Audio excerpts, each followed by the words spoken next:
बहुत योग्य है। शिक्षा पद्धति बढ़िया होनी चाहिए। मेरा एक सपना है,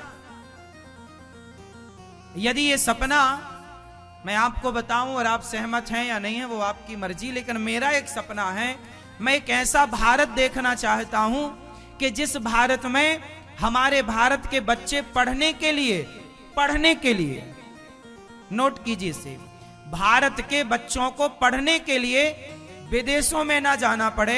हमारी शिक्षा प्रणाली पद्धति इतनी स्ट्रांग हो कि पूरी दुनिया पढ़ने के लिए भारत आए, ना कि भारत को कहीं जाना पड़े। ऐसा भारत हम चाहते हैं।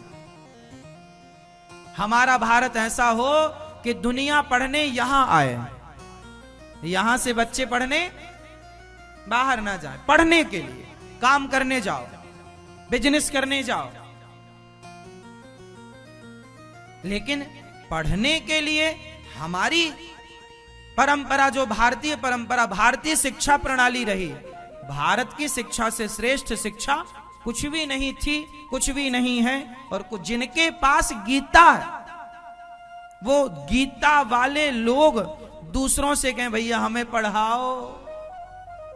तुम्हें कोई क्या पढ़ाएगा?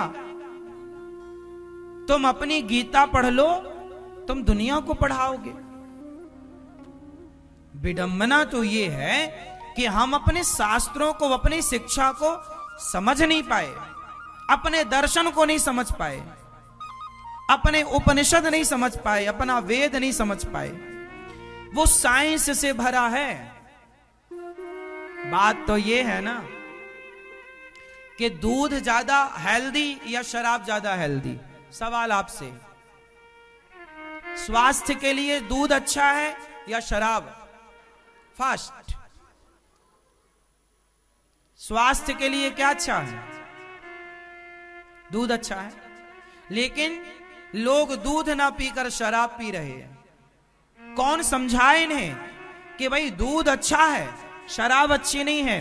उसी तरह शिक्षा में भारत की शिक्षा दूध की तरह है, बाकी शिक्षा शराब की तरह है। लेकिन लोगों को शराब पसंद है, दूध पसंद है ही नहीं।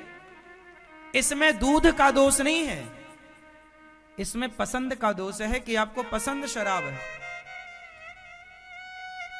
हमारा भारत का जो दूध, मतलब हमारी जो शिक्षा है, हमारी शिक्षा,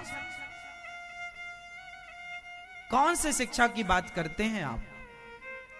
साइंटिस्ट हमारे यहां 4 हैं, मेरे संग दोहराना। साधु, संत, ऋषि, मुनि। इनमें जो ऋषि हैं तीसरे नंबर के, ऋषि का मतलब बताओ? ऋषि का अर्थ ही है रिसर्च करने वाले। ऋषि का अर्थ है, जोर से, रिसर्च करने वाले ऋषि। मैया को जगाओ। मैया राम राम। सो गई मेरी मां। यही तो विडंबना है कि हम अपने भारत की मूल बातें करने लग जाएं तो लोग सो जाते हैं।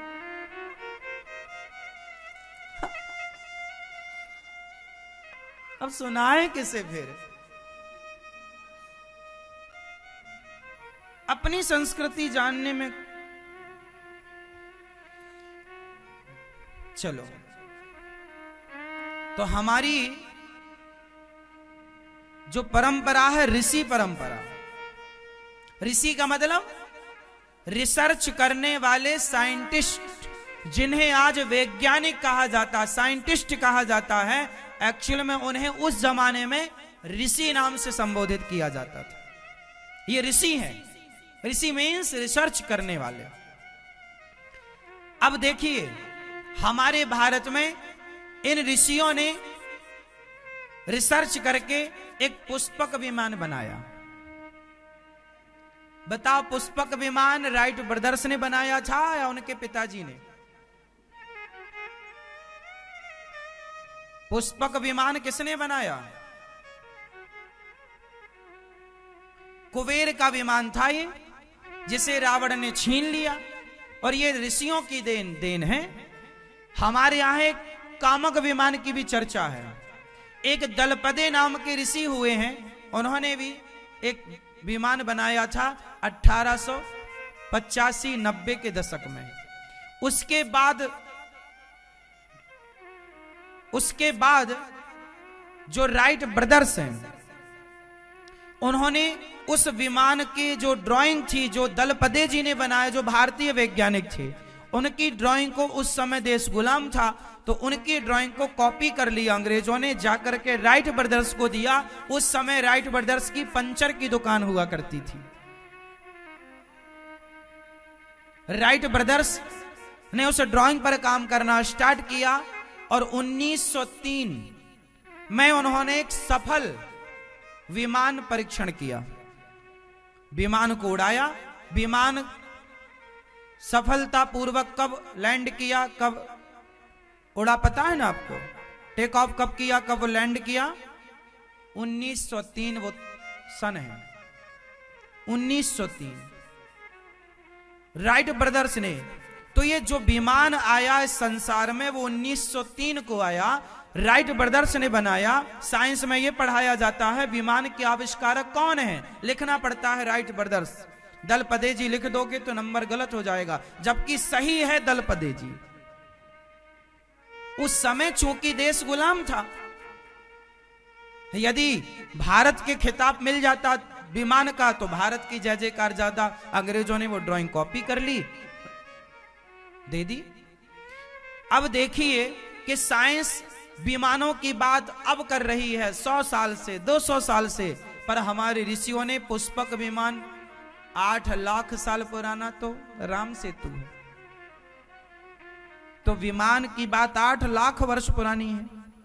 तो हमारे पास विमानों की संरचना, विमानों के बारे में जानकारी कब थी? लाखों साल पहले। तो मैं 100-200 साल पहले से ज्ञान है। तो हमारे यहां जो ऋषि थे वो रिसर्च करते थे, आयुर्वेद पर रिसर्च किया, ऑपरेशन पर रिसर्च किए, आदमी के धड़ पर बकरे का सिर जोड़ देना, आदमी के धड़ पर हाथी का सिर जोड़ देना। गणेश जी और दक्ष प्रजापति पर सफल परीक्षण किया भगवान शिव ने। बोलो हाँ, मेडिकल साइंस है या नहीं? सबसे पहले सर्जन भगवान शिव, 2 ऑपरेशन किए, सफल। आज तक साइंस वहां तक नहीं पहुंच पाई जहां हम पहुंच गए थे। महाभारत चल रहा था कुरुक्षेत्र में, और आंखों देखा हाल बता रहे थे धृतराष्ट्र को संजय, हाँ या ना? तो आप बताओ कैसे बता रहे थे? जो आज टेक्नोलॉजी है, अब वृंदावन में कथा चल रही है और इसका लाइव प्रसारण लोग अपने घरों में देख रहे हैं। यह टेक्नोलॉजी जो आज है, इसका प्रयोग महाभारत में हुआ था। संजय इसी से तो बता रहे थे।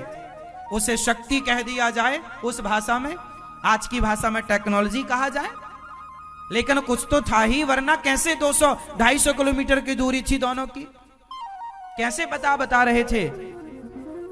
धर्म क्षेत्र कुरुक्षेत्र, धर्म क्षेत्र कुरुक्षेत्र में क्या हो रहा संजय बताओ? धृतराष्ट्र ने पूछा, संजय ने बताया, ये हो रहा, ये हो रहा, ये हो रहा, हाँ या ना? तो साइंस कहां से आई? शास्त्रों से आई।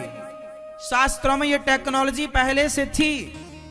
आज विज्ञान एक स्त्री के गर्भ को दूसरे स्त्री के गर्भ में स्थापित कर देता है। ये 5,500 साल पहले हो चुका। माता देवकी के गर्भ से बलराम जी को निकालकर माता रोहिणी के गर्भ में ट्रांसफर किया गया था कि नहीं? हाँ या ना? देवकी मां के 7वें गर्भ को रोहिणी मां के गर्भ में ट्रांसफर किया गया, जिन्हें हम लोग बलराम जी कहते हैं। हाँ या ना? साइंस था या नहीं? हम लोग केवल हवा में लाठियां नहीं मारते। शास्त्रों को तुमने इज्जत नहीं की, शास्त्रों की सम्मान नहीं किया, इसलिए तुम्हारे बच्चे शराबी बन गए। सम्मान करते तो आज दुनिया की बड़ी बड़ी रिसर्चें जापान, लंदन, अमेरिका ना कर रहा होता, सारी रिसर्चें भारत कर रहा होता। क्योंकि रिसर्च करने वाले ऋषियों को आपने इग्नोर कर दिया, उनकी बात, उनके रहस्यों को समझा नहीं, उनकी गंभीरता पर विचार नहीं किया, अपने आप को होशियार करार दे दिया। तो ना घर के रहे ना घाट के रहे।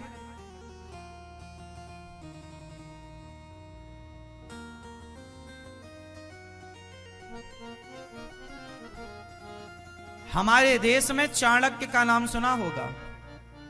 चाणक्य के नालंदा विश्वविद्यालय में आग लगाई थी। लगभग 11 महीने तक उनकी लाइब्रेरी पुस्तकालय जलता रहा। आग भी उनकी पुस्तकों को जलाने में आग को 11 महीने लगे।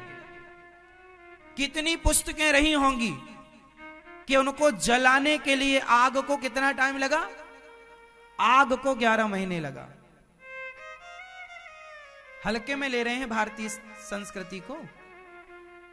भारत कहां कम था।